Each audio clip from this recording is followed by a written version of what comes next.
Hey guys. Oops. So I wanted to go over first the new open house and new PED that is available. So I'm going to share my screen so that, let's see. Oh, where is it?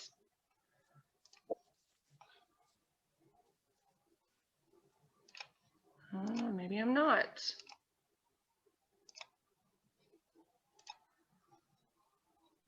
Okay.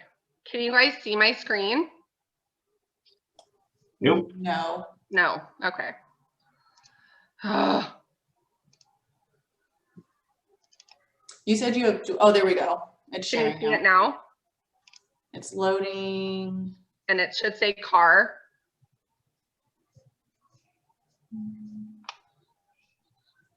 No. Just said, it says you've started sharing your screen. Are you doing a dual screen right now? No, I don't There we think go. so. Now it's up and going. Is it uploading? Okay. It's up. It should say car. Okay. Yeah. Okay. So new guidelines on open houses. So I know a lot of our buyers agents are going to be doing open houses, and there's a certain protocol to how we need to be doing those. Let me try to go down here. Can you still see it? Yes. Okay.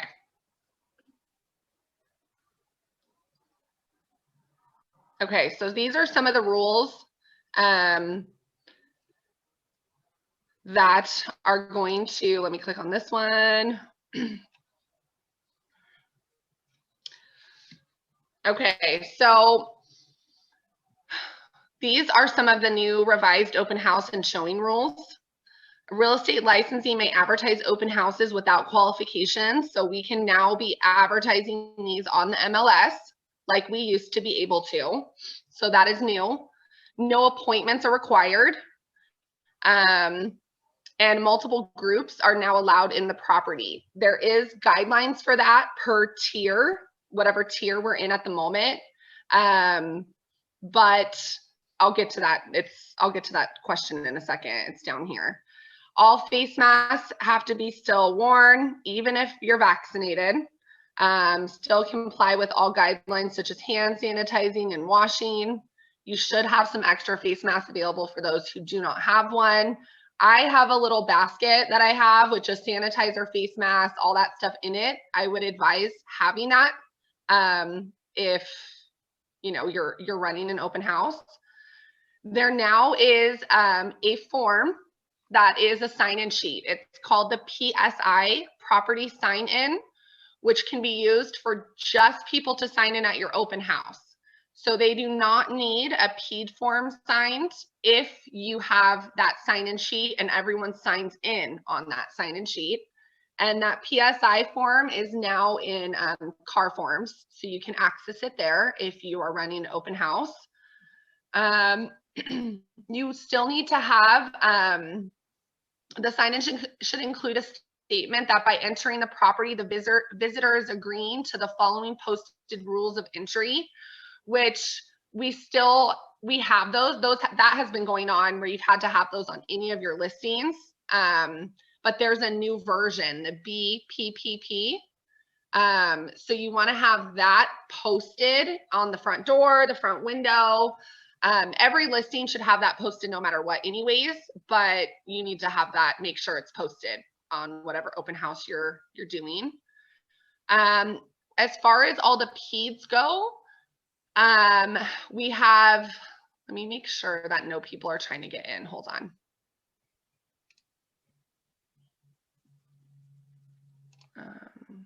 Okay. There is now a form called PED All. And you can use the PED All for everything. You don't, there still is the PV for visitors or the PS for sellers, but the PED All covers everyone. So you can use that one in lieu of the other ones. If you already have the other one signed from, you know, your clients, that's fine. either one works, but the PED all is going to cover everything. And as far as I understand, Phil, maybe you can tune in on this too. If you sign the PED all once, you only have to sign it once. It's not for each entry into the property. That is how I understood it. That's correct. That's how I understood it. Okay. Just wanted to double check that, which makes it nice because before you were supposed to have one for every single entry into the property. So, so that is a plus on having to get those forms. For maximum number of people allowed in the property, it has the different tiers here, but it's just saying basically everyone is able to maintain at least 6 feet of physical distance from everyone in the household. However, there can never be more than 50 in the yellow tier, 25 in the orange tier, and 10 in the red tier. For purple tier, no more than 1 buying party at a time. So I believe are we in orange tier right now? Yellow? I think so. Okay. So 25, I mean, that's a big amount of people to come in for an open house. So that is a plus. I kind of already went over this, the posted rules for entry, that needs to be at the front. This is a really good, this is on the CAR website, you guys, and this is a really good document just to connect you to everything you need as far as your open house and what you can do. Cleaning protocols, it should be cleaned once a day, consistent with the CDC guidelines. So that's also a plus from having to clean after each person, you know, coming through. Other precautions, open doors, windows, you know, to air out, everything like that. Let's see, the individual showings, whether there's through lock boxes or by appointment, should comply with the same rules as open house as it relates to masks, social distancing, hand sanitizing, all that stuff. So a PED form may still be used for individual showings, but a sign-in sheet or digital sign-in process is also adequate if the signer agrees to follow the posted rules of entry, is given access, even if a link to the prevention plan and an indication by entering the property, either declaring or not feeling sick, having COVID symptoms, all that stuff. So this is a really good document to check out. All the forms are linked here. They're all in CAR now. So just make sure that you guys are following this for all your open house, you know, all the open houses that you guys are doing. I wanted to, let me make sure no one's else trying to get in. Sorry. Just Jackie, do you think that we could ask Caitlin to email that to everybody? Sure. I can PDF this to her. Caitlin, are you there? Yeah, I'm here. Okay. Yeah, I'm thinking if she emails the live form, that the links will be active so they can go through and click on anything else that they might want. Okay. That sounds perfect. After this class, I'll go ahead and I'll take attendance right now and make sure everybody that's here will get a copy of that. All right. Thank you. Okay. And then I also wanted to show you guys, let me get off there. Oops. Okay. So these are, can you guys see now? It should say COVID-19 forms quick summary. I don't know if you guys can see that form now. Okay. So there was a couple updates for this month and what the documents were that were updated. So just make sure it automatically will update in CAR. But I just wanted to let you guys know which ones did update. The BPPP is the mandatory government showing requirements, including best practices, guidelines, and prevention plan. So that's the one where you need to have it, you know, posted. And they updated that to show, you know, with the changes that were made this past month. There's a bunch of forms in here, but the ones that just got updated, the next one was the listing agreement open house addendum or amendment. So this one's a big deal. This one is going to attach to your listing agreement. Every listing agreement, you had to have the COVID listing form attached to your listing, but now it's been amended to include if the seller will allow open houses. So the or the RLA, CAA was used before, and it restricted that. So this new one, read through that form, a listing agreement, open house addendum or amendment, if they are going to allow open houses. Some listings might not, some sellers might not want to.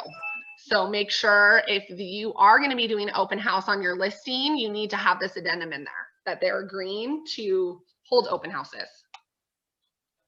So that one just came available this month or like a couple days ago. And then the PED all is here. It can be used by everyone. And so, from now on, you guys can use that one. That one only needs to be signed once, not for each entry into the property. So this one's new. And let's see, posted rules for entry is also new. So that, along with the BPPP, those should be the ones that are posted on your listings. So that's updated.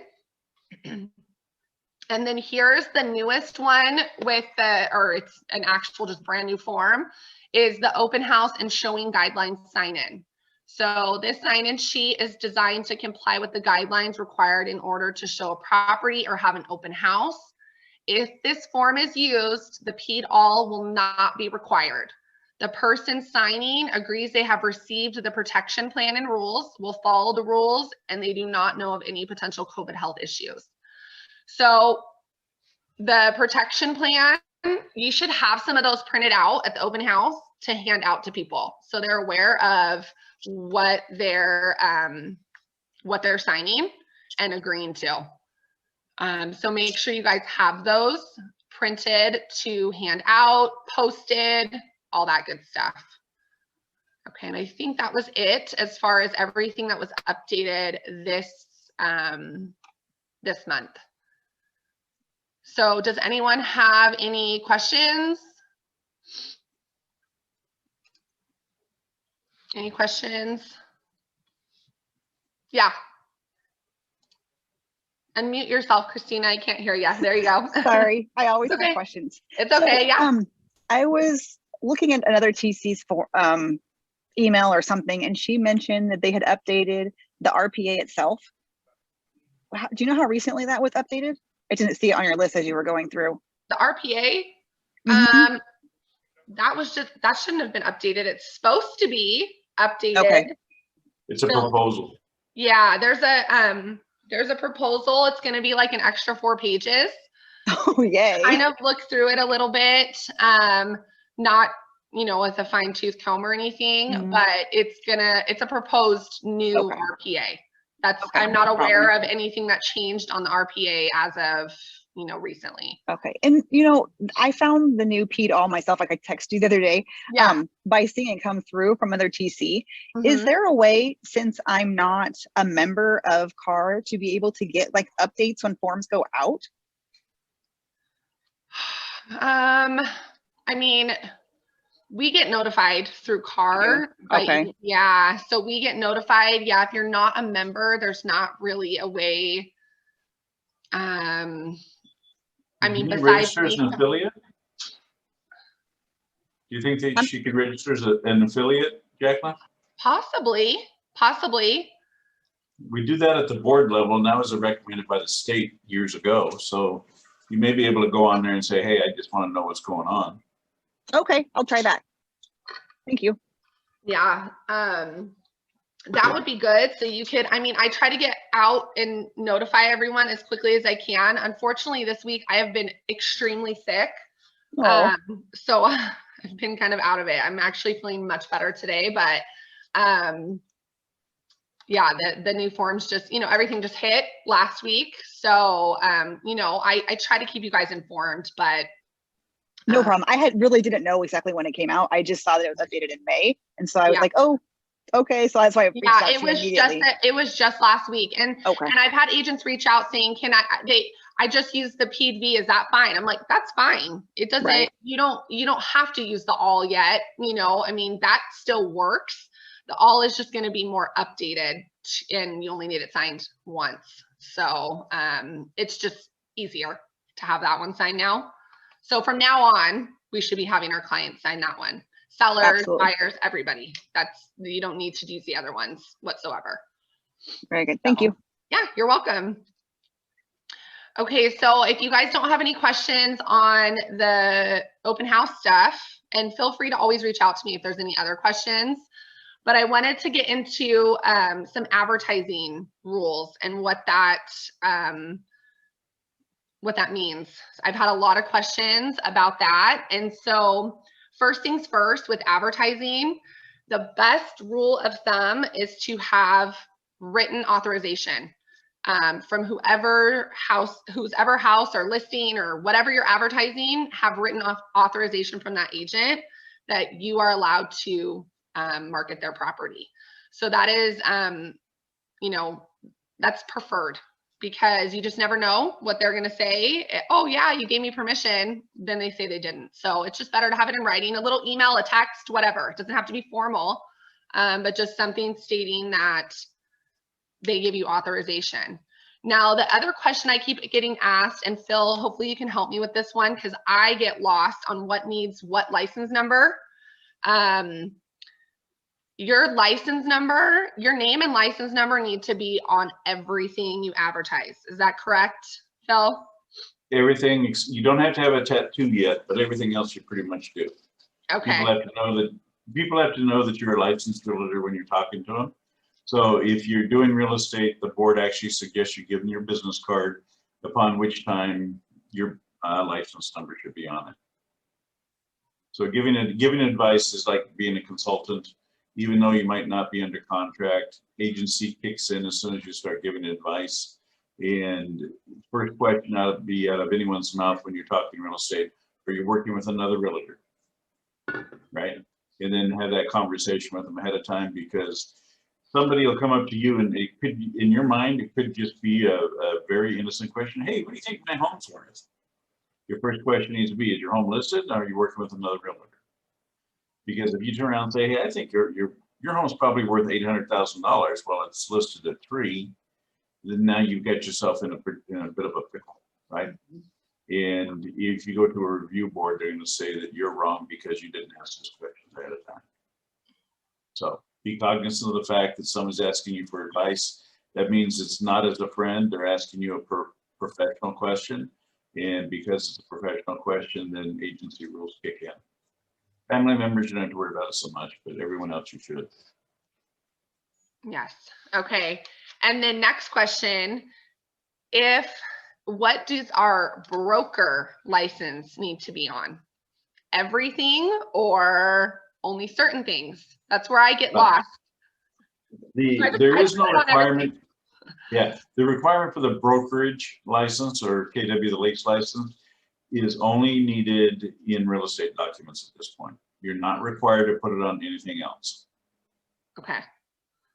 Okay, so if we're posting an ad on social media, we just need to have our name. We should have Keller Williams the Lakes, though, right? Written with our name, yes, our license number. Yes, so the Keller the Williams the Lakes needs to be larger than, just like we have on the screen right now for Caitlin. You'll notice Keller Williams the Lake is bigger than Empower and Lago. If you, instead of Empower, you were to put Gabe McKnight, that's basically the difference the board wants you to see. Okay. And there are some people and some of our own agents that have decided to push that envelope. I can tell you that I've received more notices here of KW being in violation of that particular point of the statute.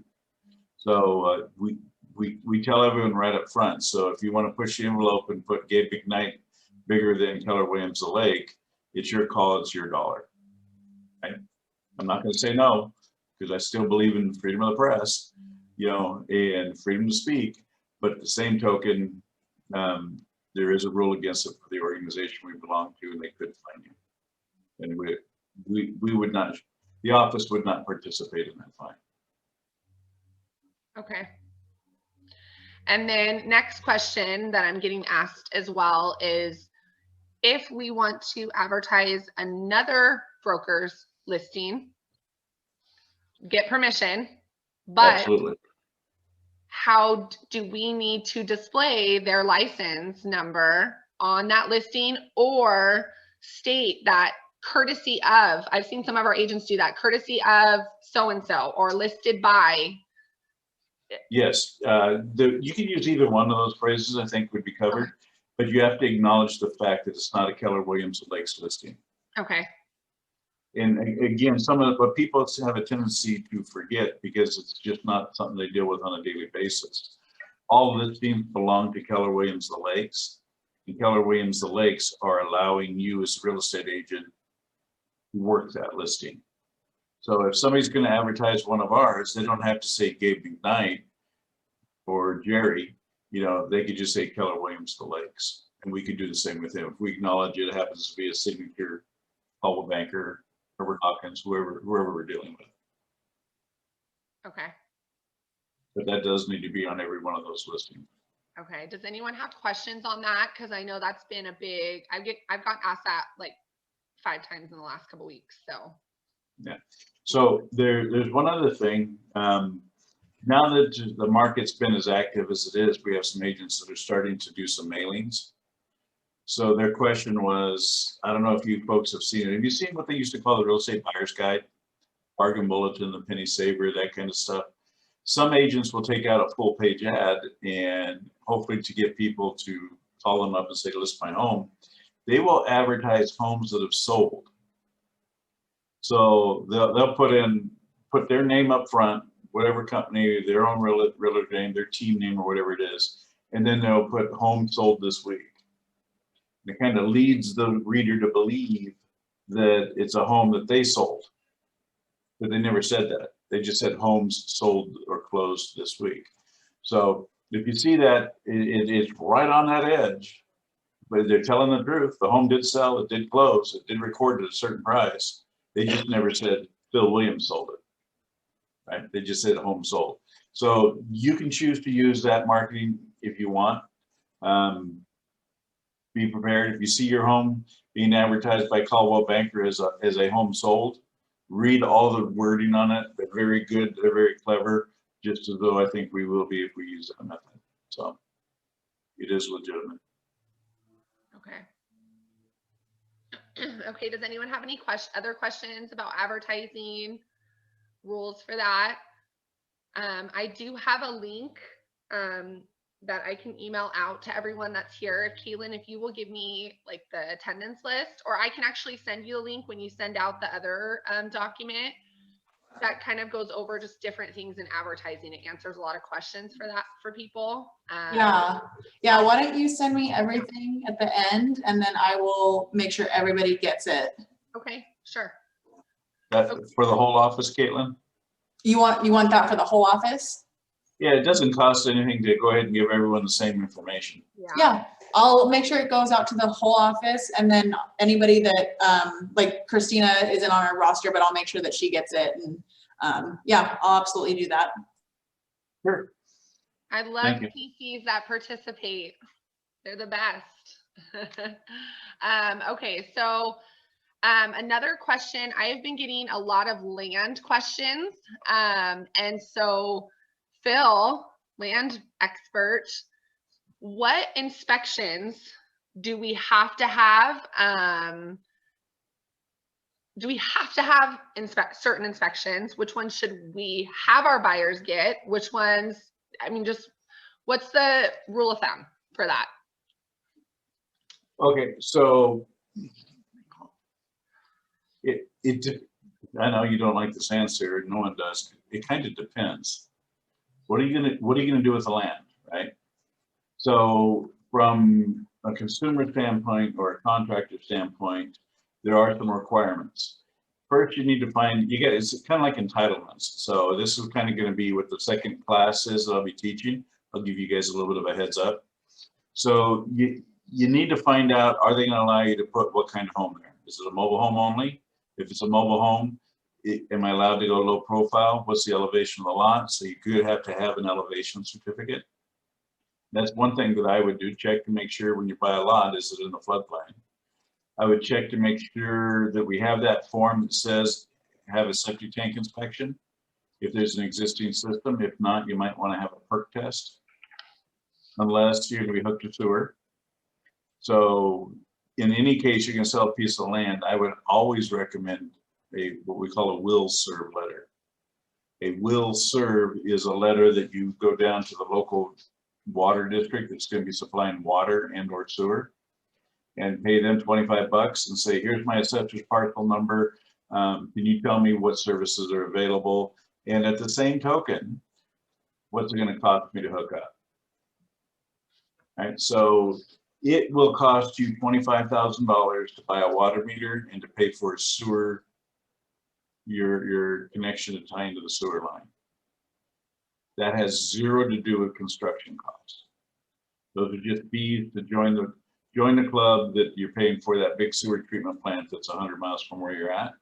You may not see it, may not even know it exists, but you have to buy into it because the plant's there, right? So you have to pay your share. It's an entry fee. It's a one-time fee. But then if you don't happen to have sewer, that's when you're going to need to do a perk test. Perk tests are done by soils engineers. There's a list of them that's been available. We've passed it around before. We can do that again. And what that does is somebody's going to come out, they're going to drill some holes in the soil, and they're going to fill them with water until the ground is saturated and won't accept anymore. Then they will fill it one last time, let it rest for 24 hours, come back out and see how much the water has absorbed into the soil. So if that hole, that 10-foot hole is holding water after 24 hours, you can't build on that lot without a sewer system. And that's why it's important to make sure that we recommend the buyer or the seller provide a perk test. Extremely important. Few things that humans got to do. They got to drink water and they got to get rid of water, right? So the sewer system is just as important as the water system. Okay. And then for other tests, you have to walk the property, make sure nobody's been draining the oil on there or their radiator fluid for years.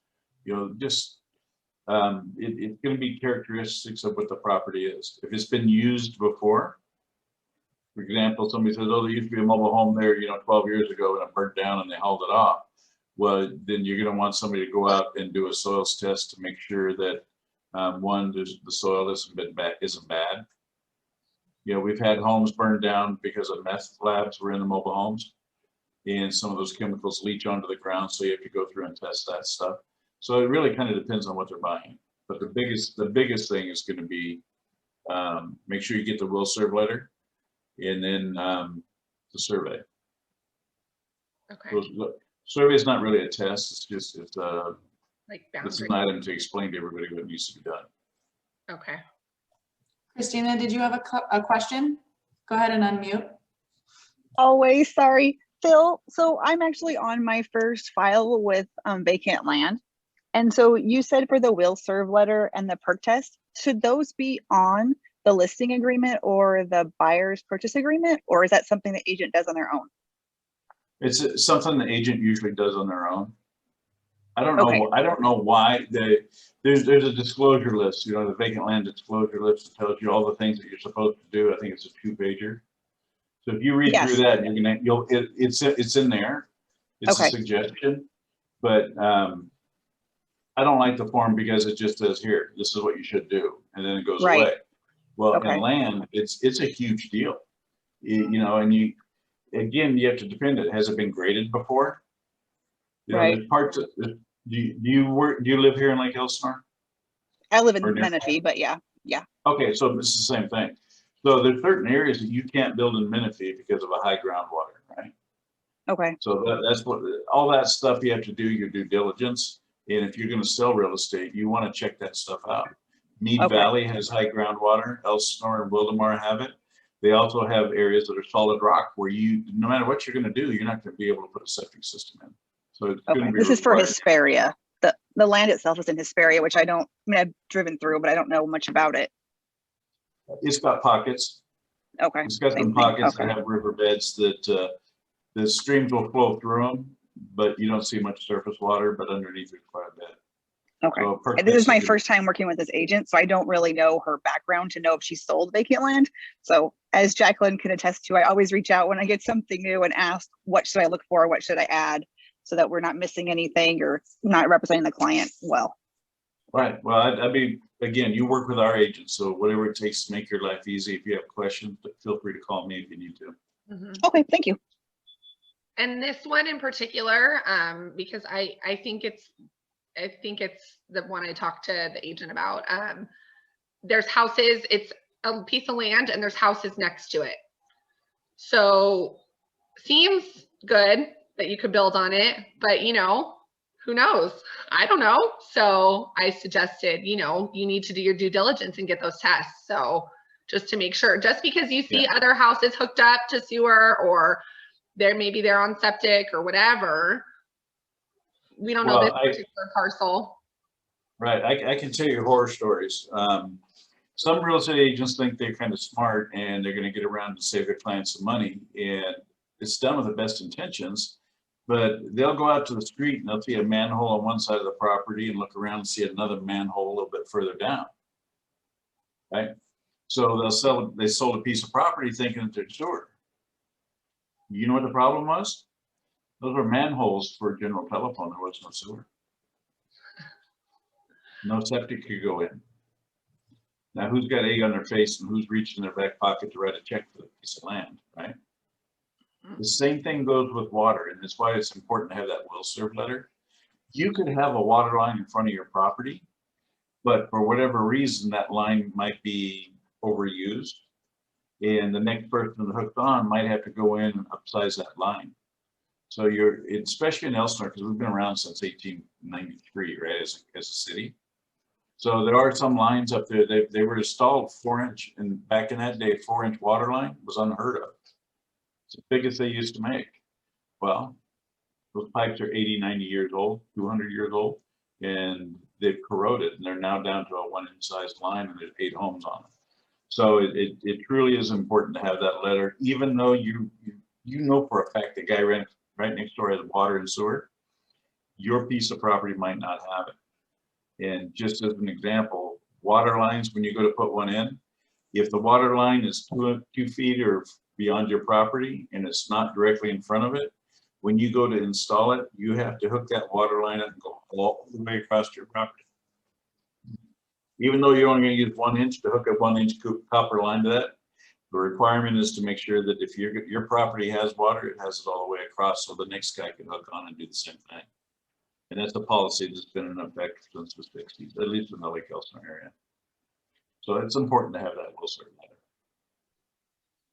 So Phil, next question, would you suggest the buyer asking the seller to provide these tests, or is it like a home inspection where the buyer does it themselves? Like, what is normal protocol?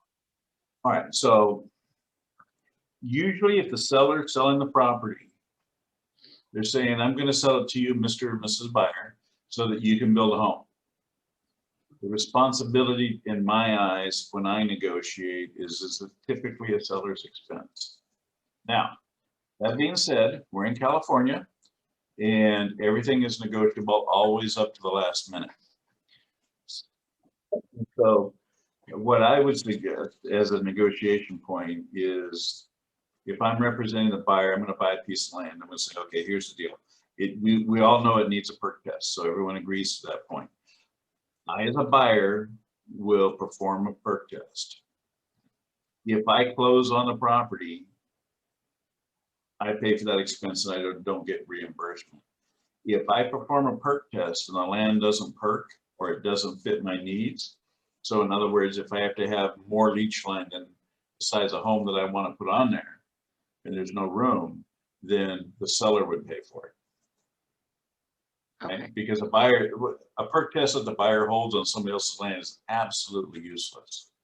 If there's a perk test on the land and it doesn't close escrow, the seller now can turn around and increase that sales price by $3,000, or say, hey, I've got a better option. You can buy my lot for $25,000, and I'm going to give you a perk test that tells you the biggest home you're able to put on it.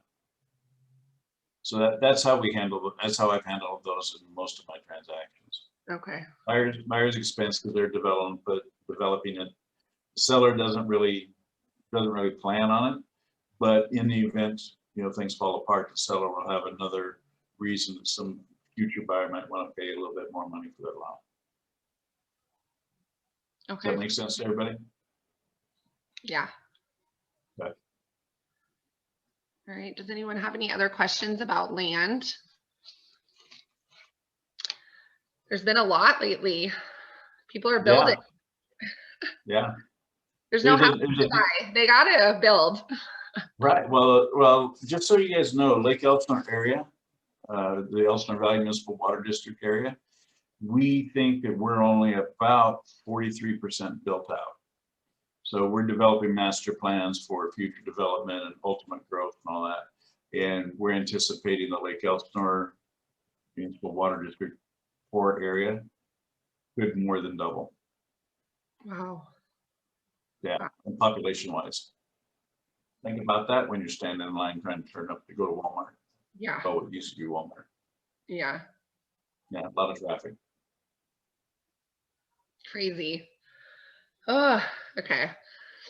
All right. So if no one else has questions about land, I just had a couple more things to cover that I'm seeing. I'm getting questions on. And Phil, you can tune in on this too. But as I understand it, when you're writing an offer with appraisals, it's a huge thing right now, right? Removing appraisal contingencies and all of that. And it's becoming an issue for some people in their transactions. So when you write in your offer that your buyer is going to pay $10,000, $20,000 over appraised value, that is part of your offer, you are now agreeing that if it comes in at, say your purchase price is $550. I'm just going to give a scenario. It's easier to explain. $550 comes in at $520. Your buyer now agreed to pay $10,000 over. So now you're at $530. That is now the purchase price, correct, Phil? Yes, it is. Okay. So people are getting more, I'm seeing on the seller side, where sellers are saying, I don't want to sell it for that. Well, too bad. You agreed in that contract to sell $10,000 over the appraised value. And so there's a little bit of confusion I'm seeing from sellers or listing sides where they're saying, but that's not the purchase price. So make sure your clients are aware, especially your sellers are aware that if the appraisal comes in lower and they agree in either a counter, the initial contract to that lower appraised value, and you don't know what that is until it comes in. But if they agree to that, they're agreeing that that's going to be the new purchase price, no matter what that appraised value is, plus, the 10,000, 20,000, whatever your clients agreed to pay. Make sure you guys write up to purchase price if you're writing an offer. So you're not, an appraisal comes in on value, but you said your clients would pay 10,000 over. Now they're paying more than what the purchase price was. So there's just it's hard right now. I know, and everyone's trying to get their clients in properties. But you just have to be careful of verbiage and how you write it. So like, for instance, if I had a seller that we didn't want to agree to that appraised value until we know that amount, add that in there. That seller has the right to cancel if they don't agree to that appraised value. Because when they sign that, they're agreeing to whatever that appraised value is as the purchase price. So, Phil, What if it comes in lower? Yeah. Right. So the way I would write that, if I'm going to put my buyers in that position, I highly recommend not doing that. But if I did, I would say the sales price shall be adjusted to appraised value plus $5,000. So you state right in it, the sales price will be adjusted to, and then that solves that problem. And most people won't catch that until it becomes an issue at the end, and you say, look, we've already covered it in the purchase agreement. Yeah. We're not changing it. And so a lot of people will try and figure out different ways around establishing what the sales price is. It could be for capital gains reasons or personal gain or whatever it is. be very careful we don't fall into those loopholes, because it could look like we're aiding and abetting somebody to do tax evasion. Right? So we don't want that to happen.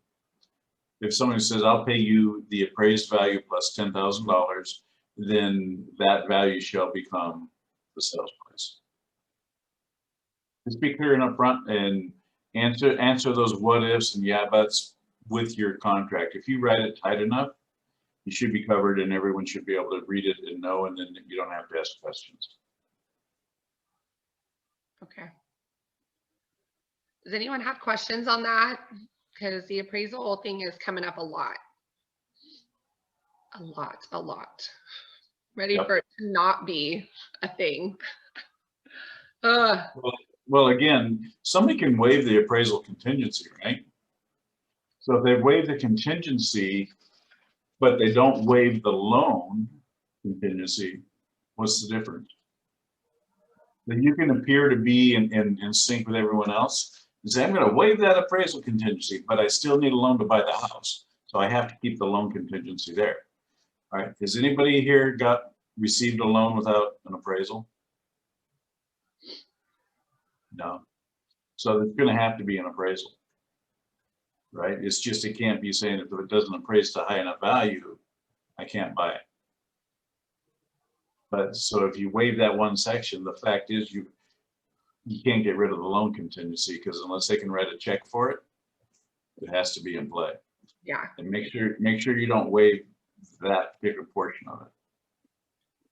I have been advising everyone that's called me to not waive loan contingency whatsoever, period. Just if you're going to waive inspection or appraisal, that's, okay, tell the risk to your, buyers, but do not waive the loan. I mean. So Jaclyn, this question is going to be for you. Do we instruct our clients and agents, if they choose to waive those inspections, it's on them and not on the realtor? The realtor and broker strongly recommend they do not waive any inspections. Yeah, how can we, well, they sign a buyer inspection waiver. Right, but we have to, right, but we have to, at some point, somebody picks that file up and says, KW did something wrong. Why did you not advise them differently? You just handed them a piece of paper to sign. Yeah. So I suggest we have some kind of correspondence, whether it's a copy of a text, copy of an email, copy of a handwritten note, stating, remember, we don't recommend waiving inspections. Okay. So that it's not just a form that got sent to us via DocuSign that I click, 5 minutes later, I spent $500,000. True. Right? Okay. So we just want to make sure we kind of cover ourselves. And I think all of our agents will appreciate the fact when they see that. They should. It's all about protecting their pocketbook later on. Okay. Yeah, I can, we have they all have to upload their conversation logs into Command. So that can just be, hey, it's a quick email to your clients or text, whatever, that we have in writing, that Right. we don't advise them to release these, that is on them. Right. So on the contingency period, we get a lot of pressure from listing agents saying, you got to waive your contingencies, you got to do this, got to do that real quick, and a lot of pressure. So we have them, when they start waiving contingencies, do we ask them, do we have the title report before they waive the contingencies? No, I mean, if it's initially waived in the RPA, then no. Wow, okay. Yeah. So if they're initially waiving it in their offer, we don't have anything unless that agent opened a title prelim. I mean. okay. So before somebody waives any and all their conditions, their contingencies, they must have a copy of that title report, and they must have a copy or access to the CC&Rs, and then they must have all the HOA disclosures. Don't let anybody in any of our transactions, don't let them waive it. Okay. Because I can tell you in today's market, what's going to happen 6 months from now, people are gonna say, they made me waive my contingencies, otherwise I wouldn't have got the house. So I got strong-armed into taking an action that I didn't really want to, but I wouldn't have gotten the house.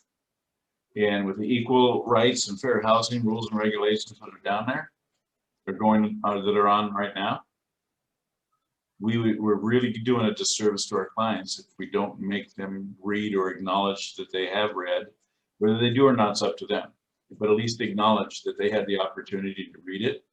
And the way to do that before a judge is to either have an initial or sign the document, the cover sheet of the document. Because I'm willing to bet people are going to say, well, I moved into Canyon Lake, I didn't know there was a big lawsuit over the lake, right? Or whatever else happens to be going on within the homeowners association. And we know that the people that run the homeowners associations don't necessarily have to follow the same rules as we do as realtors, but we have to give them everything that we can. So it's really important. And from a listing standpoint for our agents, we're actually, when you take your state test for licensing now, they're actually telling you that you should have in your MLS uploaded a copy of the TDS 11 and the preliminary title report. Any of your disclosures when you take your listing, they're telling us that it needs to be uploaded to additional forms within the MLS. And that way, when somebody writes the offer, they already know the condition of the property, right? So that would have, what I would say is, well, you know, we didn't know this because your disclosure didn't tell us. If they have the opportunity to get that information off the MLS, then I'm sorry, those disclosures were given to you. It'll make your life a lot easier for those doing the compliance because you'll check them out ahead of time. Yeah. So I don't have mine on the MLS, but when I send back a counter on my listing, I send the TDS and SPQ with the counter. Okay, so California law says that the buyer is buying the property blind at that point. Okay. I know it's a kind of dramatic change from what we've been doing, our standard course of business, but they're telling us that a real good real estate agent that's representing a buyer will ask the listing agent for a copy of all their disclosures, including the preliminary title report, prior to writing the offer. Okay. So if somebody's going to call you up and say, hey, I'm going to write an offer on your property, is it still available? Yes, it is. Let me get your name and number. Let me send you those disclosures. And that way the buyer can't say, I didn't know. Yeah. So it's what they're really pushing at the state level that why we're going to be making this change over the next few months. Okay. And even if they haven't removed their inspection contingencies, we still should be doing it this way. Well, sure. So, you know, and again, another phrase that we no longer use in California, we do not ever, ever, ever, ever sell as is, right? So then a buyer truly would, if you don't have those disclosures ahead of time, they really are buying it blind. And it's illegal to sell a piece of property in California blind. Seller must disclose all that they know prior to writing an offer. That's what the law says. And if not, then, you know, you run into different types of timelines that you have to follow. But when people push it, gotta have it, say, okay, I can live up to your timeline, but you must give me all the disclosures today while I'm writing the offer. Yeah. And we as agents, and from our side, if we're doing the listings, we must be prepared to give those out. And the quickest, easiest way, if it's on the MLS, if anybody's got MLS access, has all those forms. So new things coming down from the state, different pressures, different timelines. Okay. And back to the as is thing, because that gets asked all the time. Oh my gosh, like I see that all the time. On the MLS, people write it. Not our agents, but you know, other agents. But in that case, so say the seller doesn't want to complete repairs, can you as a listing agent counter back seller to not complete any repairs? Is that okay? Because I'm seeing them write as is, you're buying it as is, but can they say my seller's not going to complete repairs? Just FYI, they are not going to. That's a conscious decision by the buyer, but the buyer needs to be informed of what they're waiving, Okay. right? So if Jerry's going to sell me a house and he puts new carpet in over a crickety old floor as wood rot, and we don't tell anybody, and in today's world, people buy on video, you know, they don't, have you seen the property? Yes, I have, but it's only been virtual. They didn't walk through the house, right? And cameras are very good. You know, they've only got a lens this big, but the room is big as a room. So a good agent in their marketing will take a picture of what they want you to see, not see everything. So they could buy it and say, buyer will waive all repair requests. That's okay. But the seller has to, by state law, disclose all they know about the property. And that's why we can't say you're going to buy it as is. Okay. And that actually invalidates the contract. Yeah. So what you can say is buyer to buy the property as disclosed. Okay. And I'm getting pushback from other agents, but you know, I don't know what to tell you. Yeah. I'm following state guidelines, and you give me your disclosures, you're gonna have to do anyway. Yeah. It's a secret. Yeah. So Okay. like I say, it's a different calendar, different mental process in how we buy and sell property that we're gonna be going through. And if that new purchase agreement shows up, it's gonna be totally different. You've seen it, right? I've seen it. Mm-hmm. Yeah. So for Christina, I don't know if Christina's seen it, but it's basically going to be the first 1 or 2 pages. It's kind of like I'm pulling all the information out of the document, bringing it up to the front. These are the highlights. Open it up and you'll see it in the contract. Yeah. So it's a unique document. Yeah. It's like little blocks of Right. information. I mean, I personally think that's good. I like it. I just don't like extra pages. More words. So Yeah, it is what it is. well, So. you have to understand what the goal of the state in the long term is. I think that they want to get away with the realtor license and go only to brokers. I think they want everyone to come in at that level of understanding and that level of responsibility. Oh, okay. You know, because everything Jerry does falls on my shoulders. Same thing with anyone else. Yeah. Whoever the broker is, it all falls on their shoulders, and there's a problem.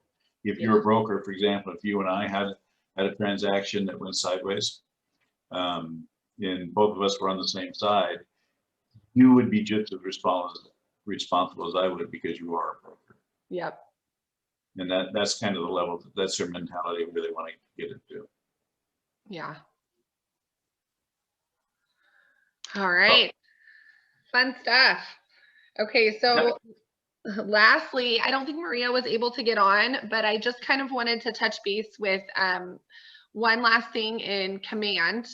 And that is the commissions tab in your opportunity, and having that submitted when you first go into escrow. You want to have that submitted as soon as possible. Whether your TC does it, whether you do it, I highly advise agents to get in their command and look at the commissions tab, because when your check doesn't end up right for whatever reason, if you didn't look at that stuff, that's on you. So I think a lot of the agents get, you know, well, my check was wrong, or this happened, or whatever it is. Double check how your commission is written out in command. There's referrals that get sent out. There's deductions for, you know, a credit, whatever it is. Make sure you check that and know what it looks like. And when Maria sends out the disbursement authorization, which comes to myself, comes to you, your TC, double check that. Make sure it looks correct. And if the biggest thing is if you have a change in your escrow, whether it's purchase price change because of an appraisal, or now you're giving your seller a credit, or a buyer's getting a credit from you, whatever it may be, make sure you address those changes, not the day your escrow is closing, because that's becoming an issue where something happens and we only have at the office what you've submitted already. We do not know what's going on in your transaction or what credits were made or whatever. So if you don't email and let us know that, or if you don't update in command, your commissions, and resubmit it again, we can't make those changes. So I just wanted to make sure you guys are all aware that it's really important, because it's your paycheck. So you should want it to be correct, right? And you know, I always say to TCs, text me, email me, let me know if something changes in your transaction or if you're closing, whatever, so I can get in your file and make sure everything's good to go. I don't know if your escrow got extended. I don't know these things until it's uploaded into command. So just be on top of that and make sure of any changes that go on through your transaction, you're making those updates and notifying the right people. Maria is the one that issues the disbursement authorizations. And that's where any changes are going to get made on there that you can then send to escrow to cut your checks correctly. So I just wanted to reiterate that, because I know it's been an issue with people getting paid. But Maria's doing a good job on it. It's just, we have to be notified, period. So and I did want to take a chance, since Maria couldn't jump on. Did anybody have any specific questions that they had for the MCA that what I can do once we've finished this, I'll send out any questions and answers to the in the email with all the files and everything. Me again. You're helping us. I love it. Thank you. So we had a small situation with one of my agents. The new way of doing things is that it seems to be that all the checks are getting scanned and the commission instructions are all going out from, I'm not really sure what desk it starts at.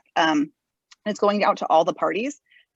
In some cases, it's inter-office escrows, and commissions are not always equal, and therefore they're not supposed to be shared, and that shares everything. So Okay. By sending out copies of the checks and commission instructions, there could be, you know, hardships between agents. So I don't really know, but it doesn't really seem like a good idea. I don't know how that can be straightened out, but yeah. So that comes from one of my agents that I work with. It's kind of been a problem. That is really good to know, and that's why we have these, so we can, you know, fix any little tidbits that might work better. So I can answer the first part of it. Is when I first got trained, the way that I was told to take closing packets, I scan them, I send them to always Jaclyn and Maria, because compliance and MCA. I send it to one or all agents involved, and then I send it to their TC as well. Sometimes they don't always use a TC. Sometimes there's like a set, like, you know, you have your set clients, Christina, like who you like only use you, but then there's other agents that have like different ones for different ones. Of course. So the way that I understand it is I send it to whoever is in that closing packet and whoever the TC is. So I will follow up with Maria and figure out how maybe we could set up a call and figure out maybe if this might be a specific instance, or if this is an ongoing thing with other agents, because we definitely want to make sure that that is taken care of before there's issues. Right. Yeah, no problem. I know, because I don't know, do you, Caitlin, have a list of who's using who as a TC?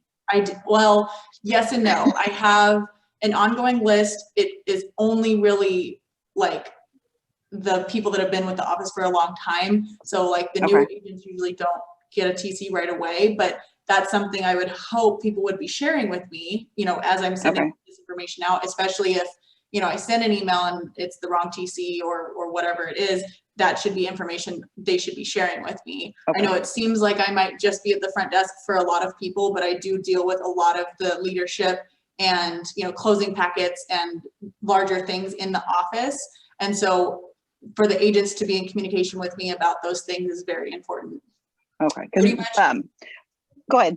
Pretty much anything that Maria would be dealing with, and this is for all agents to know, anything Maria, our MCA, is dealing with, I am also in the middle of, and I should be aware of. So if there's, you know, hey, I have a question about this check, it can always come to me first, especially since Maria can't just drop what she's doing and, you know, answer every question, which is also why we have these classes, in case there's these random questions. But I think it's really important for all the agents, you know, whether they've been here for 5 years or they just started, that I'm kind of like Maria's right hand. So having that MCA knowledge is very necessary for me to pass along to her and make sure that, yeah, there's no, if I'm sending out the checks, then I need to know, don't send it to this person kind of thing. So. Right. Okay. No problem. Yeah. Cause, sometimes I get included on those and sometimes I don't. And so I'll add you. I'll add. Like I'm like, Christina was on this when I talked to her about it. So then I'll just add her, and because I know Caitlin doesn't know every file, right. every TC's on. So right. And I'm been like increasing my database. So I'm to like 6 agents from KW now or something like that. So it is probably a little confusing because you don't really necessarily know, oh yeah, she's on her, but she's over there too. So I'm kind of everywhere. Exactly. And yeah, I mean, I have my list of just TCs, and then if I'm like, oh, they work with this person, I kind of write it in myself.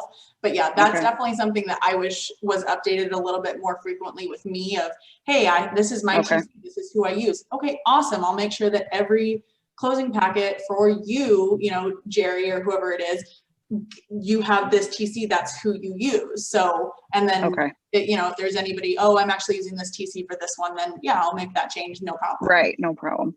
Yeah. Okay. This is a question maybe you can ask Maria. Does the closing packet even need to be, you guys can obviously scan it in and have it in our office, but does it need to be attached to the email that you send out to all of us that the checks have came in? I don't think it necessarily needs to. I think it's more so people can have it if they would like, but I don't see why we can't make that change. If it's, you know, we will always have the physical and scanned copy. So if that's something we need to change and not sending out those whole closing packets, then maybe that's what we need to do. The way the process works is I'll get the closing. So like I have one actually right now that just came in. So my process is I open it up, I take a look at it, I look at the agent, and then I'll look at who their TC is. I scan those documents. I send that mass email, like, well, not mass, but you know, that group email that Christina was talking about. I then give that to Maria and she takes it on from there. And so at the very end of it, she puts the closing packet information and the agent's check in one envelope, and that's what is given to the agent. So yeah, if they're already being given the physical copy, I can't imagine why it would need to also be emailed out. And that's something that I think I agree we should look into, because if it's, and I think all of those documents, just from, they all will be in command. The only thing that's not being command is the check, the actual check, like pictures or copies. So everything else is in command. So if they need that final closing sheet, or they need the final prelim signature sign off, or whatever escrow includes, all of that should be in command for them to access. And then if they're getting the physical copy from Maria anyways, I think where the issue lies is those checks being in there. Christina, is that correct? Yes, and the closing statements also have the commission instructions sometimes, which would also include the same information. The commission instructions, yeah. So yeah, that's definitely, I love that you just asked that. I will absolutely ask that, and we'll follow up. And what I'll do is I'll include that in that email with all the forms and everything from today, and I'll make sure that the Q&A for the MCA is that's answered. Christina, did you have any other questions? I also wanted to know, so when the Zoom goes out, I don't get notifications. I actually got a notification from somebody else that told me, and that's why I had to scramble around and ask somebody for the link. Can I be added to whatever that is that it sends it out? As you can see, I usually attend. I can do my best to remember. Basically what we do, I have a, actually, yeah, I can just add you because I have like a preset thing. Emails I can add you to. I don't know about the text because it goes through command, but I will try to. I think that would just have to be something I'd have to like keep in my mind. An email is sufficient. Email is totally sufficient. I'm pretty much never away from that. And you're in our mastermind group, right, Christina? You're in the mastermind group? Yes, but I don't have a whole heck of a lot of time for Facebook. Yes. So, and speaking of the mastermind group, this week we did not post any events because we've had some feedback from a lot of our agents saying that the Facebook posts are very overwhelming. And if they're not getting the information, then it's kind of pointless for us to be posting. The point is so they can have the information. We do have all of our events on our calendar, which goes out the week before. So this month it'll go out next week because it's the last week of May for June. We also, every Friday, will put up an upcoming events for the next week. So that would for all my agents and Christina, any TCs, anybody that wants to be involved in these classes, I highly recommend looking at the calendar and looking at the posts on Friday for the upcoming events. But Okay, yeah, I don't get the calendar either. Okay, I'll try to add you to that as well. Okay, one of my agents forwarded it, which is very helpful because she likes us to show up, and I usually learn a lot. I mean, I have pages of notes just from today.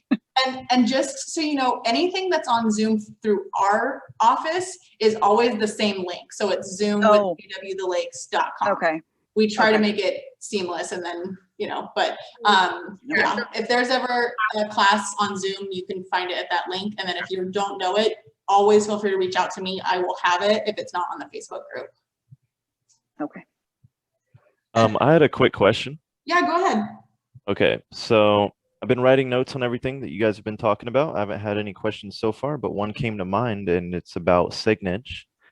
When you have a real estate sign on somebody's property, do you need to include the fair housing or realtor symbol, anything like that? If like, I'm not a broker, I'm an agent. Do I need to include that? I don't believe that it's mandatory, although it's recommended. Yeah. Okay. And if you talk to anybody at the Department of Real Estate, it's heavily recommended. So yes, it's good to put that little equal housing sign on it. And there were some changes, and I haven't completely read, that happened at the beginning of the year. So on the safe side, I would say yes. Okay, thank you. Signs printed, Jeremiah, just that would be good, just to have it on your you know, that's something we don't do a lot of. You know, we get them randomly printed for ourselves, you know, random times. So when you're initially getting them, you might as well just have it on there. Okay. Because then you're already ahead of the game if they all of a sudden say you need to have this on this, you know. So yeah. And then I think Gabe might have had a question. Were you raising your hand? Nope. Any other questions over here for MCA, compliance, Phil, Caitlin? I'm good. I'm always available if anybody needs me. Awesome. Well, I think that wraps it up for today.